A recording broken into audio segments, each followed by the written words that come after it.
Cette oasis de verdure, entourée par la ville, est une exploitation agricole qui appartient à une famille d'irréductibles paysans, les Gardneron. C'est une fierté d'être les derniers paysans de Marseille. Ça nous fait plaisir et on résiste, on continue. On a l'impression d'être des dinosaures, une espèce en voie de disparition. Parce que les paysans à Marseille, ça n'existe plus, quoi, c'est terminé. On est une famille heureuse. Autrefois dirigé par Lucien, le doyen, ces précieuses terres citadines sont désormais entre les mains des enfants Delphine et Lionel. Autant vous dire qu'une journée de paysans marseillais, c'est pas de tout repos. Répandre du fumier à la force des bras, pas de quoi faire peur à Lionel. Pour faire pousser ses légumes au milieu de la ville, l'agriculteur s'investit 24 heures sur 24 et tous les jours de l'année. Et en bon paysan, celui-ci vit sa dure journée de labeur avec philosophie. Un peu fatigué, mais ça fait plaisir. C'est de la bonne fatigue. À peine la tâche accomplie, il est maintenant temps pour Lionel de cueillir le fruit de son travail, de jolies pousses de salade, uniques végétaux estampillés Marseille. Ça s'appelle de la moutarde rouge. C'est une salade qui a le goût de moutarde. Quand vous la mangez, vous avez l'impression d'avoir une cuillère de moutarde dans la bouche. En observant le paysan, dos courbé, en train de couper méticuleusement sa salade à l'aide d'une serpe, on se croirait revenu un demi-siècle en arrière.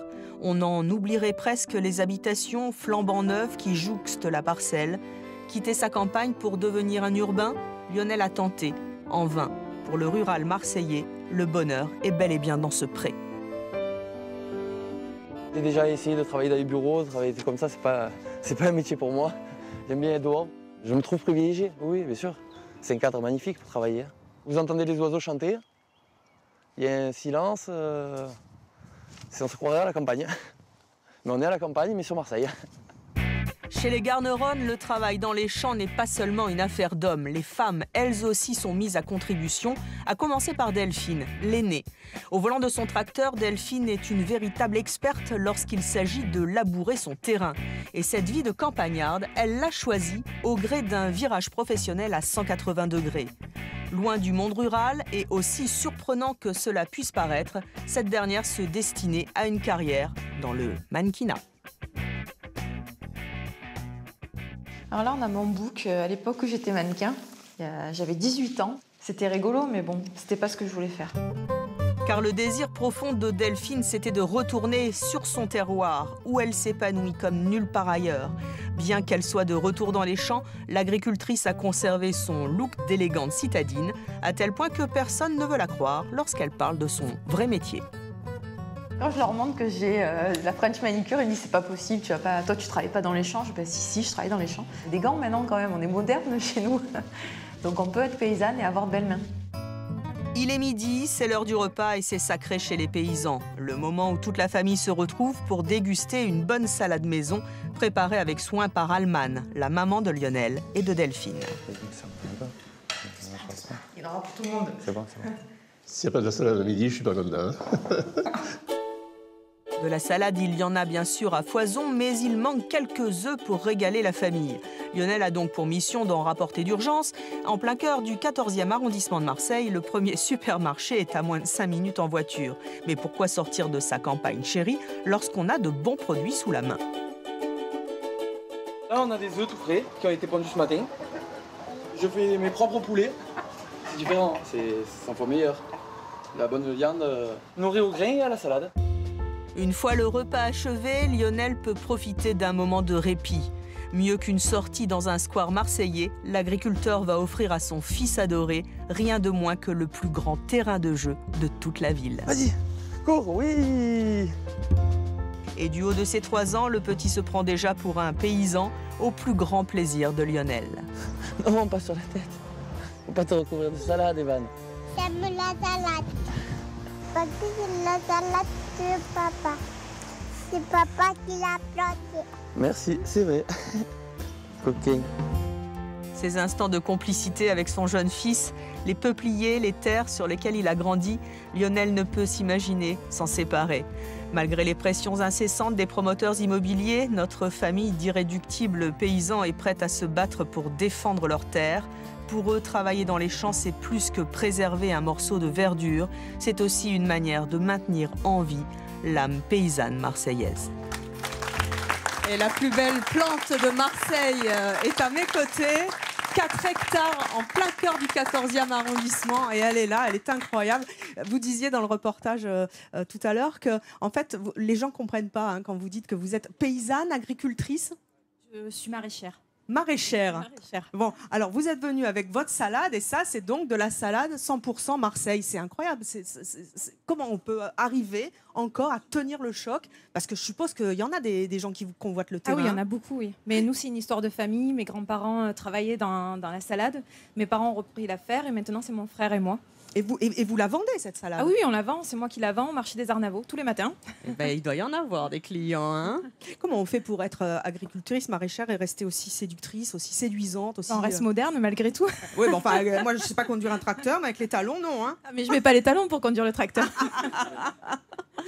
Qu'est-ce que disent donc les gens de vous? Ils sont admiratifs? Ils sont étonnés parce qu'ils ne s'attendent pas à voir une fille de mon âge dans les champs. Et encore moins moderne parce que les gens avec qui je travaille sont plutôt, ils ont un certain âge quand même. Oui.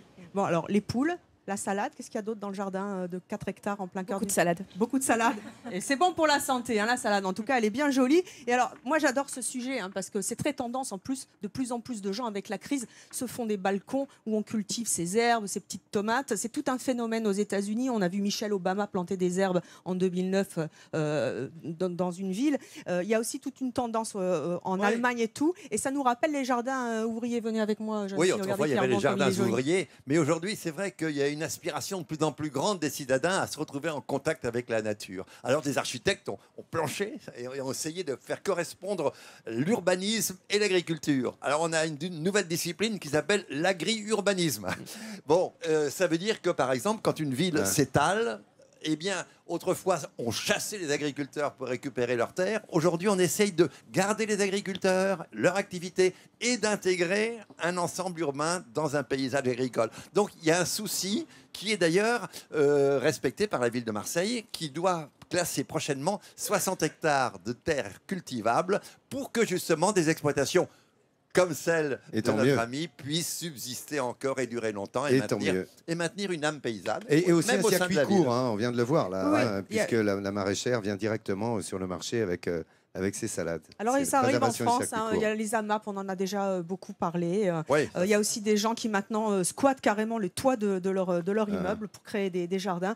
Et il y a un professeur qui a calculé qu'il s'est fait un jardin lui-même. Ça lui fait une économie de 3 500 € par an, en fait, de pouvoir se cultiver soi-même ses produits. Donc voilà, c'est fabuleux. Ça m'étonne pas. Et c'est aussi un boom dans l'édition en France, même si ça arrive lentement, le boom de l'édition de tout ce qui concerne le jardinage. Et tu nous en parles beaucoup, Nathalie. Et ça crée du lien social. Donc et du lien, et voilà. Et il paraît qu'on va planter de la vigne à Marseille. J'ai vu que dans les projets de la ville, au-dessus de Château-Gombert, on va planter une vigne, ce qui n'existe plus aujourd'hui à Marseille. Donc, vous voyez il y en a eu il y a bien longtemps, l'époque des Romains. Mais donc... J'ai un truc pour la salade. Dis-moi, ça tombe bien parce que ça va être ta main. Je précise que ce n'est pas une salade de Delphine. Hein. Tu pourrais la prendre quand même, elle est belle. Elle est belle, la salade de Delphine. Disons que je voulais la laisser flétrir exprès, parce que ça arrive, hein, quand on la laisse un peu à la chaleur, une laitue comme celle-là, elle devient toute molle. C'est pour ça qu'il faut les couvrir avec des torchons mouillés, hein, les mesclins. Mais là, celle-là, on l'a oubliée. Alors, je vous donne le truc, il est simple. Vous allez le mettre, une fois épluché, hein, comme vous mettriez à laver vos feuilles, dans l'eau tiède, c'est-à-dire l'eau à température. Oh non. Vous allez laisser un quart d'heure dans l'eau tiède. Et ensuite, vous allez les mettre dans l'eau glacée, c'est-à-dire que vous allez passer de l'eau tiède. Parce que dans l'eau tiède, elle va se remplir à nouveau d'eau et redevenir croquante. Et pour l'aider, on va y mettre un morceau de sucre dans l'eau glacée. Et là, le sucre va être assimilé par la feuille de laitue ou de la feuille de salade et va redonner du croquant là où on est un peu mollasson. Sans lui donner de goût, Vincent. Non, sans lui donner de goût. Hein. Alors ça, c'est un vrai truc. Vincent, s'il te plaît, juste génial. un truc. Moi, tu sais, quand on achète des herbes au marché, du basilic, de l'oseille, etc., qu'est-ce qu'on fait? On doit le mettre au frigo ou on le met dans l'eau? Le mieux, c'est d'emballer la tige dans du papier absorbant avec un peu d'eau, dans une boîte hermétique propre et au frais, au réfrigérateur. Mais pas dans un verre d'eau. Ça tiendra mieux. Non, pas dans un verre d'eau, ça sert à rien, ça va flétrir de toute façon. Merci, chef. Voilà, je vous en prie. Alors,